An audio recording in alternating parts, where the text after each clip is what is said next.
এই তুমি সেই রাফি না, যে কিনা 8 বছর আগে ধর্ষণ করার চেষ্টায় জেলে গিয়েছিলে? পিছন থেকে এমন কথা শুনে একটু বিরক্ত হয়ে ঘুরে দেখি আমার পাশের বাসার সেই শফিক চাচা। তারপর একটু মুস্কি হেসে উত্তর দিলাম, হ্যাঁ চাচা, আমি সেই রাফি। কেমন আছেন চাচা?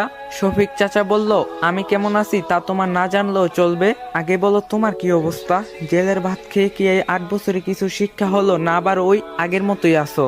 শফিক চাচার এমন কথা শুনে থমকে গেলাম। এই শফিক চাচা আমার এত ভালোবাসতো যে তার বাড়িতে যদি ভালো কিছু রান্না হতো তবে সে আমাকে না দিয়ে খেত না। আর সেই শফিক চাচা আজ আমাকে এমন কথা বলতে পারলো। তারপর আমি মাথা নিচু করে আসি। তারপর শফিক চাচা বলে উঠে, কিছু বলছো না যে? নাকি জেলে থেকে কান দুইটাতেও শুনতে পাও না? তারপর একটি দীর্ঘ নিঃশ্বাস নিয়ে বললাম, জি চাচা, ভালো আছি, আপনি কেমন আছেন? শফিক চাচা বলল, আমি তো ভালোই আছি। তা কবে জেল থেকে ছাড়া পেলে, নাকি জেল থেকে পালিয়েছো? শফিক চাচার এমন কথা শুনে যেন কান্না পাচ্ছে, কিন্তু ধরে রেখেছি। এই সেই শফিক চাচা যে কিনা আমার বন্ধুর চেয়ে কোনো অংশে কম ছিল না, এমনকি মাঝে মাঝে আমার সাথে মাঠে গিয়ে খেলতো। আমার একটু শরীর খারাপ হলে নিজে অফিস না গিয়ে আমার সাথে থাকতো। সবসময় নিজের আপন ছেলের মতো ভালোবাসতো। তিনি আমাদের এলাকার একজন গণ্যমান্য মানুষ ছিলেন, আর তিনি আমারে সবচেয়ে বেশি ভালোবাসতেন, যেটা বলার বাইরে।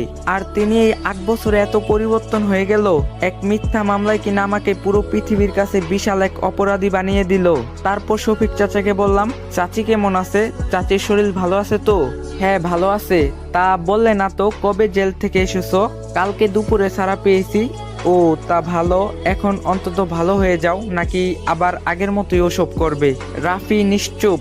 শফিক চাচা বলল, কি কিছু বলছো না যে? রাফি বলল, শফিক চাচা, আপনার মেয়ে ইভা ভালো আছে তো? এই কথা বলার পর শফিক চাচা যেই কথা বলল তা শুনে আমি ভীষণ অবাক হয়ে যাই। তিনি বললেন, কেন, একবার নিজের মামাতো বোনের সাথে হয়নি, এবার আমার মেয়ের দিকে কোন নজর দিচ্ছিস? আমি শুধু অবাক হয়ে থাকলাম যে শফিক চাচার মেয়েকে আমি নিজের বোনের চোখে দেখি, আজ কিনা শফিক চাচা এমন কথা বলতে পারলো। আমি শুধু নীরবে সব শুনলাম, আর নিজের চোখের পানি ধরে রাখতে পারলাম না। চোখ থেকে 2 ফোঁটা পানি বের হয়ে আসলো। তারপর শফিক চাচা বলে উঠে, তোমাকে আমি এত ভালোবাসতাম, এত তোমাকে ভালো জানতাম, আর তুমি এই প্রতিদান দিলে। তখন আমি কান্নার স্বরে বললাম, চাচা বিশ্বাস করেন, আমি এসব কিছুই করিনি, আমাকে ফাঁসানো হয়েছে।